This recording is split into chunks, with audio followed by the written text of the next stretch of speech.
March 28th every year, and I was in 2 schools today, and I saw lots of picture books. So happy Children's Picture Book Day. Please join me in the flag salute. I pledge allegiance to the flag of the United States of America and to the republic for which it stands, one nation, under God, indivisible, with liberty and justice for all.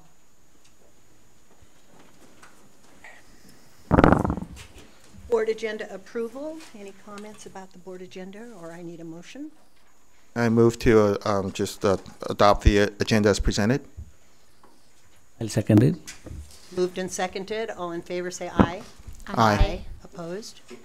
Motion carries 5-0. Communication. We're starting with Britt, or who are we starting with? Britt? Okay. Just to let y'all know, we have a new timer. I complained about the timer, and Renee went and got a new one, and I understand it's very loud.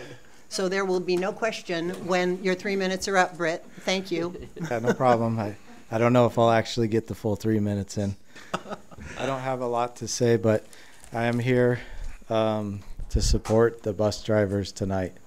I'll have more to say at other meetings that, as we go on, and I plan on making all of them this year. So without further ado, this article came out March 27th of 2019, the Mercury News, and it's about shortage of bus drivers. And as you know, we were happy to know that we'll be going back to the table to save hours that were possibly going away for our bus drivers, and we're looking forward to working with the district to resolve and possibly stop maybe because we are listed in here as Cupertino in this article as possibly having a problem finding bus drivers. So I believe that the 8 hours that we put on the board I don't know how many years ago, helped us get drivers and retain drivers. So it's something that if we go away from what we were trying to do there, could potentially cause a problem in the future. And that's all I wanted to say for tonight. Thank you, Britt, and welcome to all the bus drivers who are with us tonight. Next we have Kate.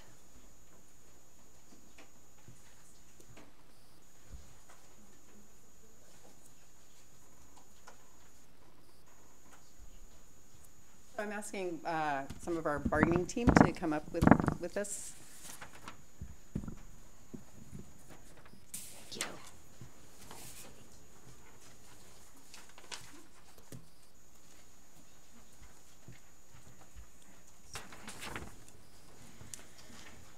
So my name is Kate Lee. I'm a 3rd grade teacher at Regnard Elementary, and I'm the lead for our CEA bargaining team. I'd like to introduce our 2 other members who are here tonight. New Iyer is a science teacher at Lawson Middle School, and Joyce Fisher is a special education teacher at Hyde Middle School. Our other 2 members are wearing their parent hats tonight, taking care of their kids, so they're not with us tonight. We are here to present our initial interests to Sunshine, our new contract that's opening for 2019-2022. Good evening, Dr. Baker, Executive Cabinet, and our board. I'd like to welcome all our new members of our board. We're looking forward to working with you in support and leadership of our district, all our parents and students, all our teachers and other members, as well as all the staff at CUSD. I'm hoping that you get a chance to learn about the interest-based bargaining that we do with CEA and CUSD, hopefully have a chance to go to a training on it. It is, the interest-based bargaining provides a foundation of shared interests through which both teams develop agreements using a collaborative process. Our team looks forward to continuing our work together with the district's negotiation team. Our bargaining team surveyed all of our members in February and March and asking what articles were a priority to open, and we collected comments along with that over issues and concerns. We held 4 open meetings at different school sites throughout the district and did an online survey which had over a 30% response rate. Our articles that we chose are based on the results from these surveys and meetings. And we'd like to read through what our initial interests are. CA has an ongoing interest to ensure all CUSD students receive the time and resources they deserve from their teachers. Therefore, teachers need access to the time and resources required to provide all CUSD students with an equitable path to success. CEA has an additional ongoing interest to improve student achievement through staff consistency, experience, and quality. Therefore, we need salary schedules and compensation that address teachers' credentials, experience, and the cost of living in the Bay Area. In order to support all our students, CEA has a sincere interest to collaborate with CUSD on these articles. Article 2, Association Rights. We'd like to improve the collaborative leadership at sites that address staff concerns, as well as develop and improve a school vision that supports all students and staff. Recognize and utilize CEA members' professional experience to best meet the differentiated needs of our students. In Article 3, Compensation, we'd like to provide a salary increase so CEA members can afford to work where they live and be invested in our students' community. Prioritize state and local district revenues to ensure cost of living salary increases. And the rest of my team is going to share the rest. CEA has a sincere interest. Oh, I'm Anu Iyer, middle school science teacher. Thank you for having us today. CEA has a sincere interest in Article 4, Health and Welfare Benefits. We would like to collaborate with the other bargaining units and CUSD to make the district's benefit plans more equitable, affordable, and comprehensive. We would like to prioritize continued access to current plan providers and provide programs and policies to promote wellness of CEA members. We also have an interest in Article 7, class size. We would like to address the effects of increasingly differentiated instruction and classroom behavior management and the need for smaller class sizes to achieve the best learning environments for all CUSD students to succeed. We would like to ensure that class sizes and support services allow teachers to reach all of their students and meet all of their needs. Hi, again, I'm Joyce Fisher. I'm a special education teacher at Hyde Middle School. We're also interested in Article 12, which addresses teaching hours. We feel that we need to address meeting CUSD students' differentiated needs and the increasing time requirements for planning, preparation, and targeted instruction. We feel it's important to prioritize state and local revenues to provide teachers planning and preparation time, as well as increase support personnel to ensure equitable support and instruction for all CUSD students. We feel it's important to prioritize substitutes for planning and assessment release days. We want to address adjunct duty equity and requirements. Article 13 addresses part-time employment with full-time credit. We feel it's important to provide greater flexibility and options for participants while ensuring consistent, qualified instruction for all of our students. And finally, Article 16 addresses support services. We feel it's important to update the language to include all CEA support services and non-instructional personnel. We want to prioritize substitute coverage for leaves as well as planning and assessment release days. Thank you. Thank you. Thank you very much. So this one is coming up under which number?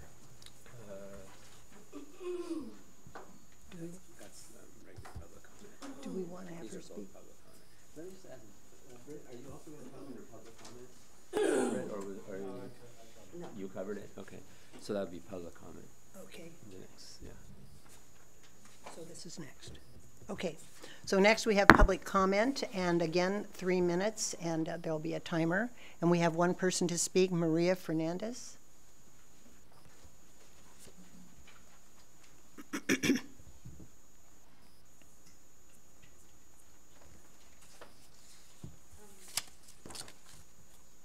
As you know, we're here with all of our bus drivers, and of course I'm a bus driver. And we'd just like to take the time to thank the board members for their support. It is really important to attract and retain drivers and to be fully staffed to have those 8 hours. As you know, Brett showed you this article. And as I was reading it, it reminded me a lot of Cupertino before we got the 8 hours. There were some things on here that it may not have mentioned. I can't remember it off the top of my head. But I could tell you that when we did not have 8 hours, we did not have enough drivers. And we were literally, I felt like we were in the, almost like working in the trenches. And there were sometimes we had children as young as 4 years old on those buses for 2 hours because we just did not have enough drivers. Since we got the 8-hour guarantee, I believe at last count, we counted that we were able to attract 10 drivers. So now that the 8 hours may be taken, we have almost the same amount of drivers that are saying that they will leave because they just can't afford to not live without 8 hours. So we have some drivers that come as far as Santa Cruz. We have some come all the way from the east side. And so we would hope that the board members would take that into consideration. Thank you. Thank you, Maria.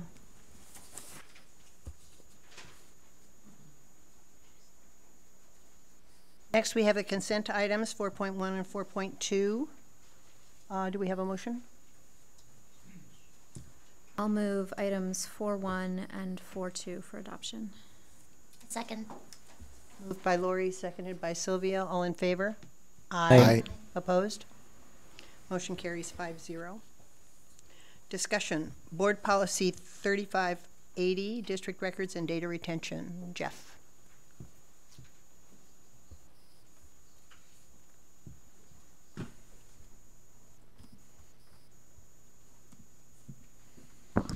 Good evening. Tonight, what you are taking a look at is the first read of our Board Policy 3580. Last year, we presented to the Board Policy 9020, which was related to more like public record information tied to board members. This one is more focused on the actual records of the district. And so there's 2 documents that are within this board item tonight. I'd like to switch to the classification of records because I think it's easier to understand this policy through the classification of records. Though the classification of records would be considered like a administrative regulation or how we would conduct the practice of the board policy, I think it actually helps us understand it a little bit more, especially with the changes. And so there's 3 types of records that we look at as a school district. There's Class 1, Class 2, and Class 3. The Class 3 records, which are the disposable records, they're disposable when they're no longer needed relative to that school year or to that piece of time. The optional records, it always falls back on the same thing as policy or as a Class 3 record of when the usefulness expires, but there's more constraints around the timing of it. So more times than not, those optional records might be something we have for 3 years. And then after that 3-year time period, those students have moved on, parents have moved on, or even employees may have moved on. They're no longer needed. Then you have your permanent records category. So your annual reports, official actions, and personnel records. Those are ones we always have to find a way to store. And we do that right now both with physical copies and digital copies of those types of documents. The biggest change in this policy from what the board would have approved in past years is in the section, these 2 paragraphs in red here. This is the most significant change in the policy. And it really relates to breaches or breaches of information, data breaches. Obviously, we've seen what's happened on the news with really significant data breaches from companies. And so there's a really strict timeline we have to follow if we were to have a data breach from beginning to end, how we notify people or notify those impacted by it. This is actually covered under Keenan, which is our risk assessment as a district. So just to know where it falls, we evaluate it, we look into it, and there's, like I said, a very clean process that we follow currently with it. The process that we follow now wasn't necessarily outlined in Board Policy 3580 because of some of the changes that have taken place in recent years, which is why you guys are reading it tonight as a revision for this policy. And so with that, I don't have any additional information for it. I'm happy to take any questions and bring it back at the next board meeting for approval or for further clarification if needed. Thank you, Jeff. Any questions for Jeff on this board policy? Lori?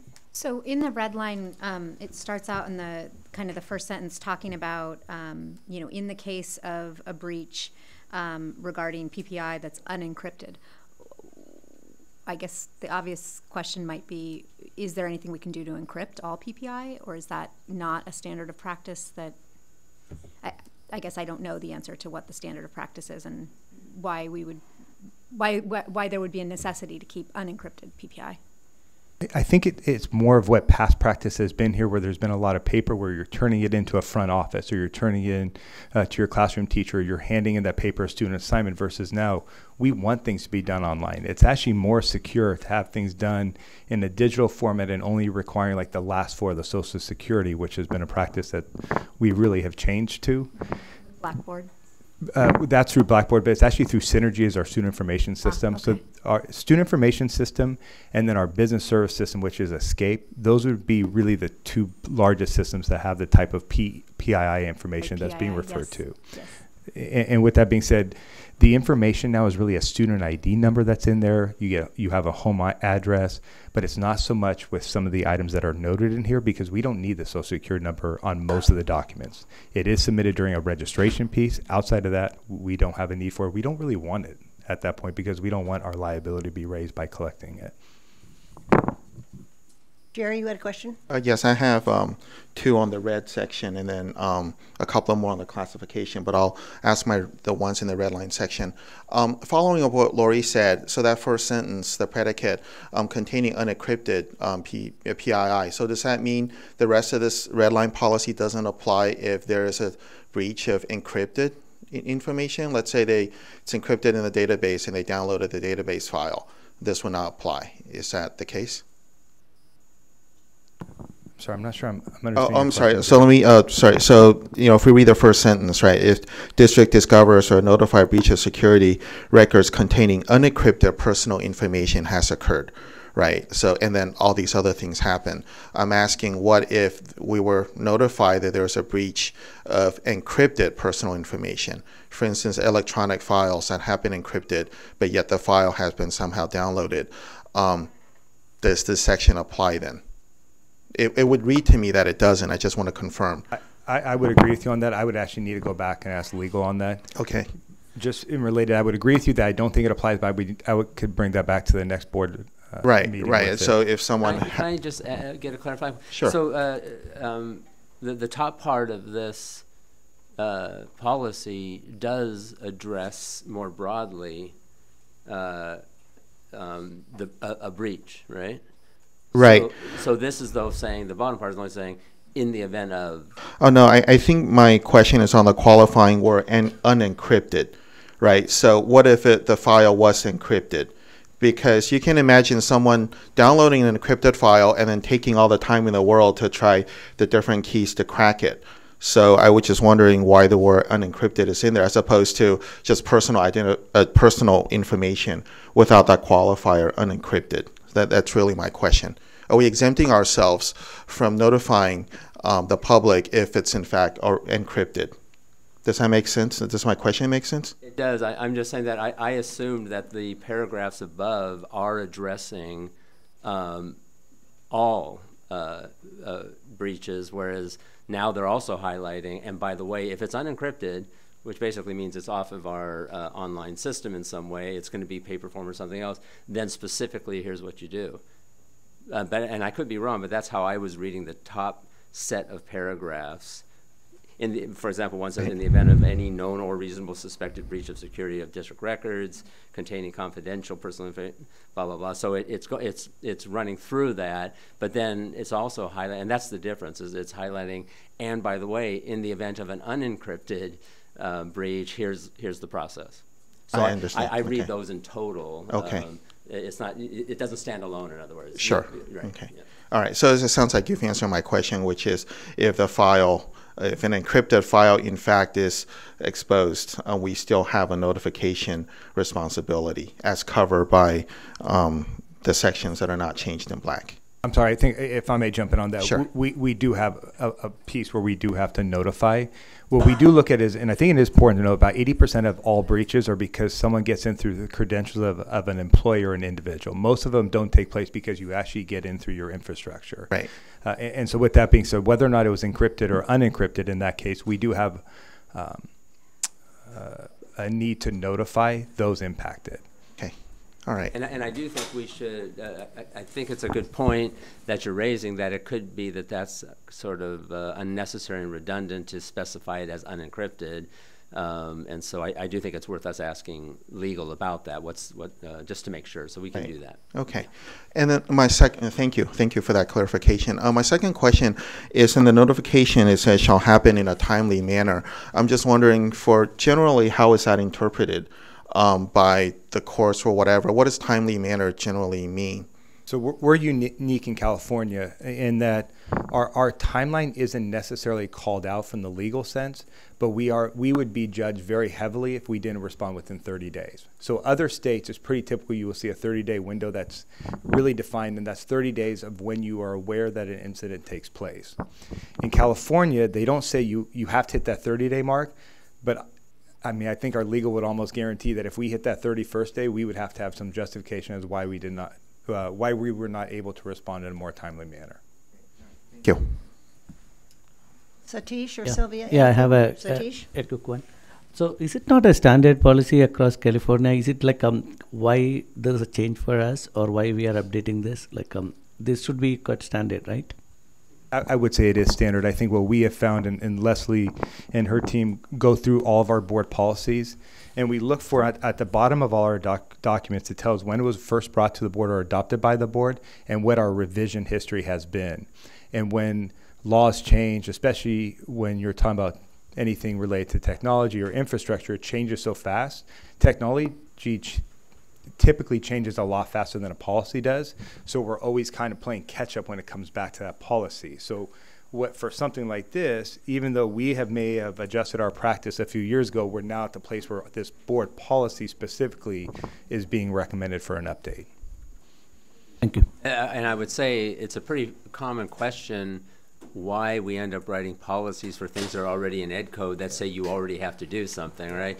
But sometimes what happens is legislature dictates you have to create a policy at the local level that addresses this. And that's why you have that redundancy sometimes, and that's what this is. This is actually a requirement that we have such a policy passed by our board. I was wondering because the same issues or same challenges everybody should be having, right? So it's not pertaining to our board or our district alone, right? No, everybody's doing this pretty much, yes, and are mandated to. Anything, Sylvia? You had some more questions, Sherry? Go ahead. Yes, I do. Regarding the other document, the rules for classification. So I understand that that's not policy, but since this was brought up, I had a couple of questions. So on the pupil record section, there are a number of data items that's enumerated. I guess my first question is that an exhaustive list? Is this meant to be examples of these, or are you enumerating the actual information that is being stored, for instance, under mandatory permanent? I would never say it's an exhaustive list. When we went back to our DWK, our legal firm, to ask for more clarification on what the policy means, they identified the most common areas in a school district, or most common items, that a district would need to keep. Okay, so then one of the items I know that parents are asking optional ethnic information. I didn't see that on there. What category would that be in? Would that be permanent or interim or? I would need to go back and double check that. I would have guessed interim, but I don't want to speculate on it. Yeah. Just because it matches a lot of health information, especially the participation, so it kind of matches that set that they gave as an example, but it might be a good one to have in any document that we're sharing if that is something that's within. I just would be curious. I think there are, just be curious, ethnic information, whether or not that's retained permanently. The last item on mandatory says high school. I presume that's some sort of a typo. In our case, it would be middle school, right? Because we don't really, they go off wherever. And we typically just, in our district, we've kept most of the items 3 to 4 years after they've graduated high school at times. Oh, I see. For most of the items that they're talking about here. So we really are looking at from a high school standpoint. I see. Okay. Thank you. I'm sorry, one caveat, with the exception of email accounts for students.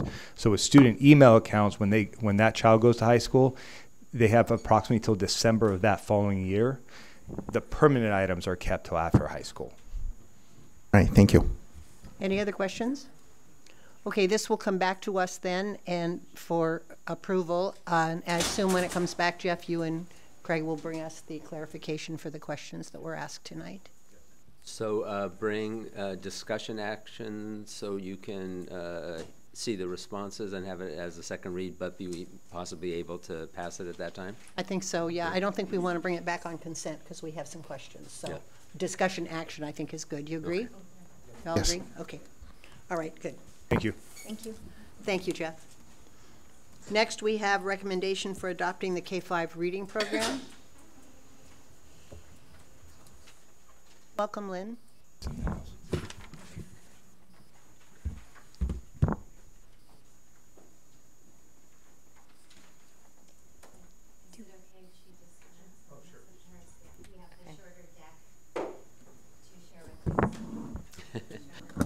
Shorter deck. Actually, it's like 2 slides. I can just, I think that's fine. Yeah, it's okay.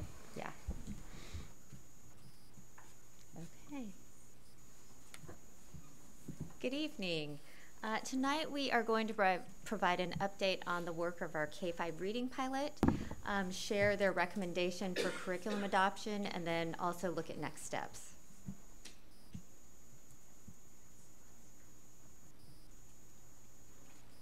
So actually, I'm going to skip this one and go to the next one. After a year-long vetting process, we identified 2 programs to pilot this year. The vetting process, we looked at 4 curricula. We used the county toolkit, so it really provided us an in-depth way of looking at all 4 curricula from lots of different angles, from universal access, standards alignment, program components. We looked at the beginning, middle, end of series. We looked at every grade level. So we did a pretty in-depth dive. Following that, these 2 curricula were the highest rated. So we had 30 teachers pilot this year from across the district. They taught 2 units from each program. They taught a fiction and informational unit from each. Following implementation, both the teachers and the students provided feedback about the program. As we looked at both, we were trying to make sure that there were components of balanced literacy. We currently have writing workshop and interactive writing in place in our school sites. So our goal was to update the other components, so read aloud, shared reading, reading workshop, and word study in order to make sure that we're truly providing balanced literacy instruction for all of our students. Reading workshop is the heart of balanced literacy. The other components, the one I want to mention is word study, which is a standalone time in the explicit instruction of phonics.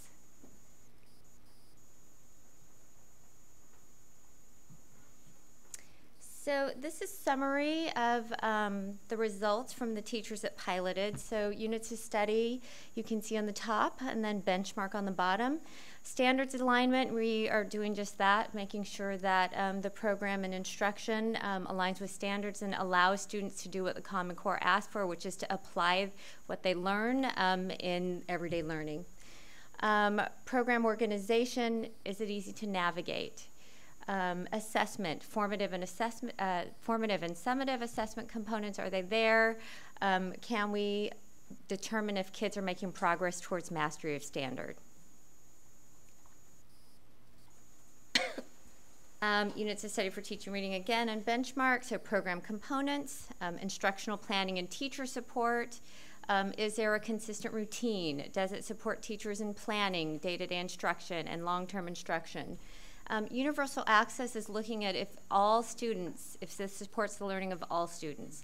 So, for example, a question might ask, can our English learners access this content? Can our special ed students access this content?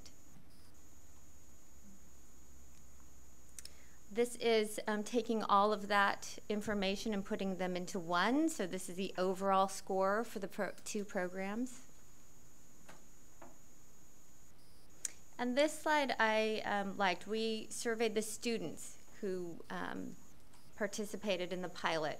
And so we asked them, did you like reading workshop in the 2 different programs? And green was, I liked it a lot. I liked learning in it a lot. The other was, I liked it sometimes. And red was, I did not like it. Did you learn reading strategies? I learned a lot of them. I learned a few. I didn't learn any.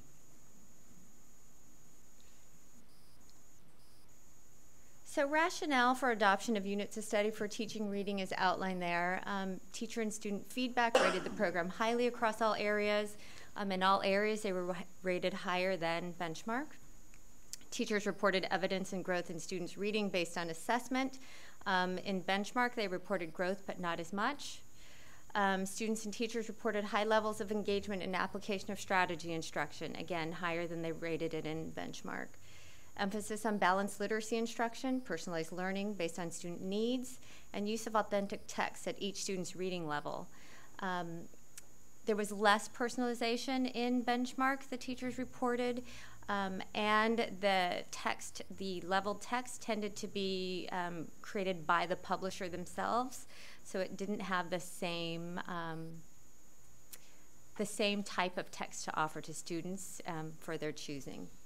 Integration of foundational skills, spiraling curriculum, comprehensive teacher materials, and that the program complements the district's writing program. So next steps. First, we would be seeking board approval at the April 11th meeting. We are looking at a phased implementation plan, so sites would be determining their readiness for implementation in either 2019 or 2020. We would be doing a materials order. Professional development would be ongoing for both teachers and administrators. We know that this is integral to any new initiative to make it sustainable and to actually have it impact student learning. We will continue to look at how we support all students, including our EL students and special education students, our high achieving students, and our struggling students. So that is a key part of this program, is that personalization. And then finally, making sure that we keep our parents involved in the process and that they know what this shift in instruction may look like and how they can best support their students at home. Any questions?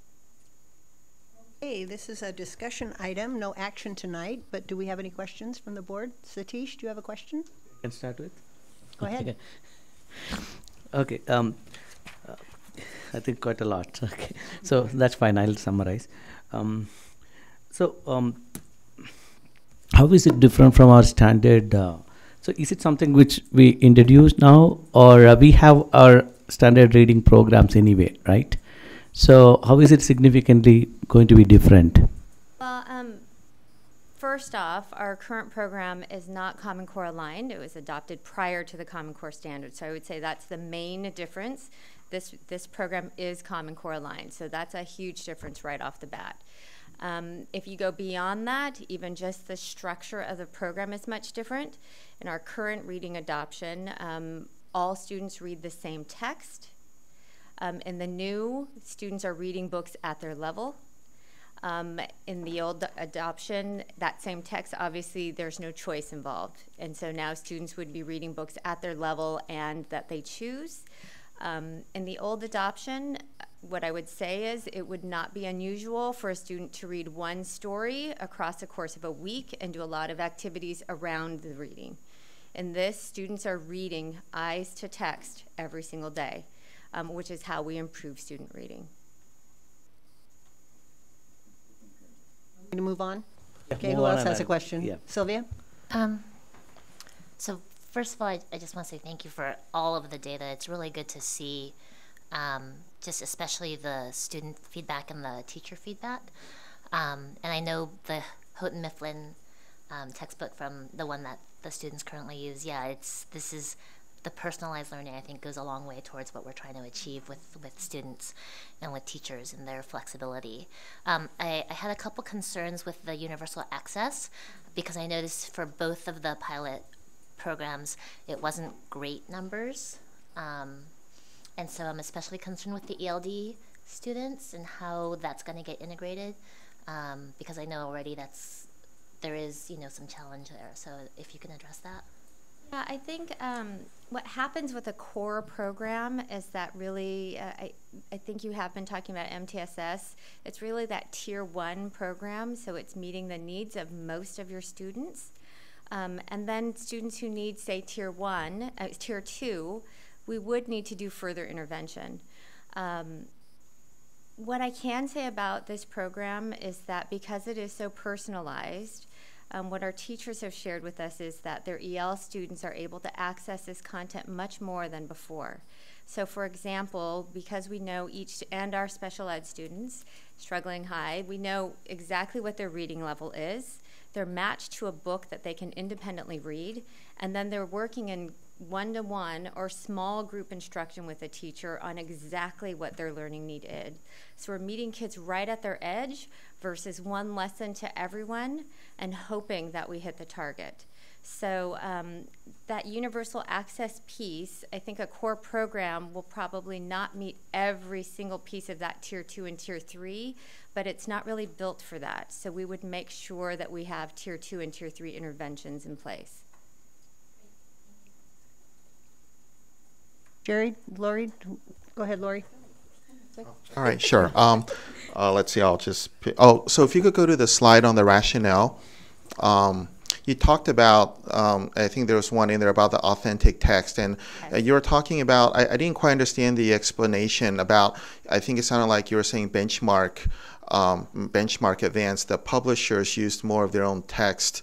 I was wondering if you could say a bit more about that. It sounded intriguing, but I didn't quite understand what you're getting at there. So in Benchmark, there's a consumable, and so which means that there's a consumable with reading passages in it that kids all read from.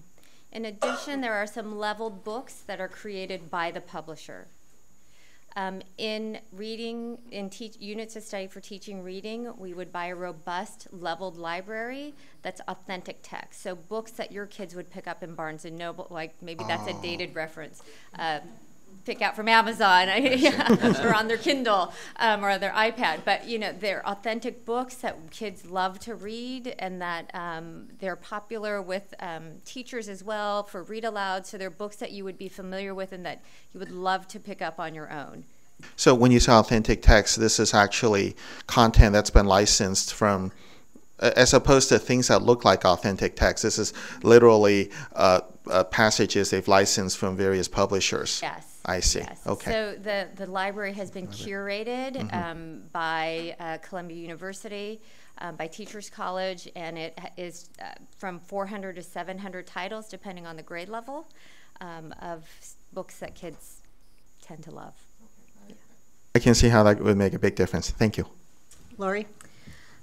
So I'm going to start with, I just want to acknowledge all of our teachers that participated in the cadre who were listed in the executive summary. I think the work going on right now to do a truly authentic pilot that really gives us good data to inform our decisions is so important. So thank you so much for all the work there. I'm looking, or I guess when I was going through all of this, what hit for me was the universal access piece that Sylvia mentioned, but also the assessment piece. And I know, through conversations that the Tier 1 and Tier 2 tying in with our MTSS and with, our ELs and our special education program is still a work in progress, and we're still going to be working on identifying what supplemental materials we might need to acquire to roll those programs out. But in the meantime, the core assessments that are part of this, is that the same when we're talking about some of the screenings that we're talking about introducing with MTSS, or are those two separate? So, for example, a record of reading behaviors or a running record really could be considered both, because what you're doing is finding a child's level. It's what you then do with that information that varies. So it could mean that it could be a Tier 2 intervention with a different type of program, but for many kids it just means that in Tier 1 it would drive what's happening in their everyday reading instruction. And then, thank you. And when I came to the session to view the materials, I think the thing that I honed in on right away was the phonics. I'm happy to share that I had a student for whom reading came very easy, and I had one for whom reading came very hard.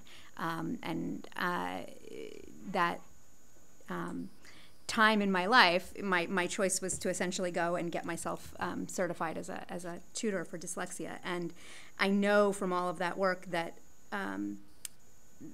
how integral the phonemic awareness and building that into that very early learning, especially with our kindergartners and our first graders, is. And so can you talk a little bit more about the phonics support in moving forward with Reader's Workshop? Yes, so there are phonics units that align with both the reading and writing programs.